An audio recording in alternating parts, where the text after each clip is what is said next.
सोलापूर जिल्ह्यातील करमाळा तालुका येथील कुंभेज या गावामध्ये मातंग समाजाच्या तरुणाला जमीन विकून जावा म्हणून पोलीस कॉन्स्टेबल ज्ञानेश्वर सातपुते का ज्ञानदेव सातव हे त्रास देत असल्याने त्यांनी अनेक ठिकाणी तक्रार करूनही त्यांच्या तक्रारीची कुणी दखल घेतली नाही. म्हणून ते सोमवार दिनांक 29 रोजी उपोषणचा मार्ग त्यांनी निवडलेला आहे.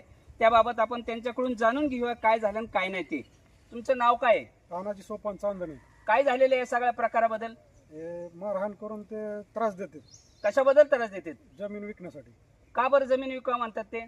त्यांना नकोय ना आम्ही तिथं मातंग समाजाचं असल्यामुळे. मातंग समाजाचे असल्यामुळे नकोय तिथं. मग ते जमिनीसाठी तुम्हाला किती वर्ष झाले त्रास देतात? बरेच वर्ष झालं आम्हाला त्रास देतात. मग तुम्ही त्याच्या बाबतीत पोलीस स्टेशन आता इतर ठिकाणी तक्रार केल्यात का? इतक्या दिवस नव्हते केलं पण आता तक्रार केलेत. पण आता तक्रार घेत नाहीत आमची. त्यांच्याकडे पोलीस आहेत.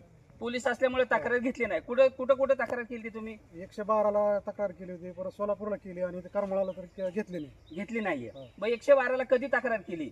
2 तारखेला. मग अजूनपर्यंत तक्रार घेतली नाही. अजूनपर्यंत 2 तारखेला तुम्ही तक्रार केल्यानंतर पोलीस स्टेशनला आलता का? पोलीस स्टेशनला 2 दिवस येऊन गेलो. कधी? 2 तारखेला 3 तारखेला. मग तरी तक्रार घेतली नाही त्यांनी. मग त्याच्यानंतर तुम्ही पुढे तक्रार केल्या का? हा, नंतर ह्या पुढच्या तक्रार केल्या. पुढच्या तक्रार केलेल्या आहेत. अजूनपर्यंत तक्रारीची दखलच घेतली नाही. अजूनपर्यंत तक्रार दखल घेतली नाही.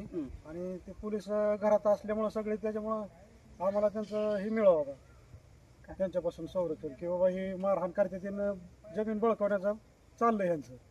ही तक्रार करून ह्याच्यात काहीच आम्हाला मिळालं नाही. बरं.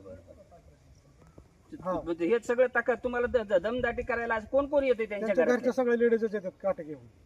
आणि पुरुष मंडळी बी येतात, ते साईडला थांबतात आणि बाया पुढे घालतात. आणि नाही तशा शिवाय देतात, जातीवाचक शिवाय देतात. बरं ठीक आहे काय हरकत नाही.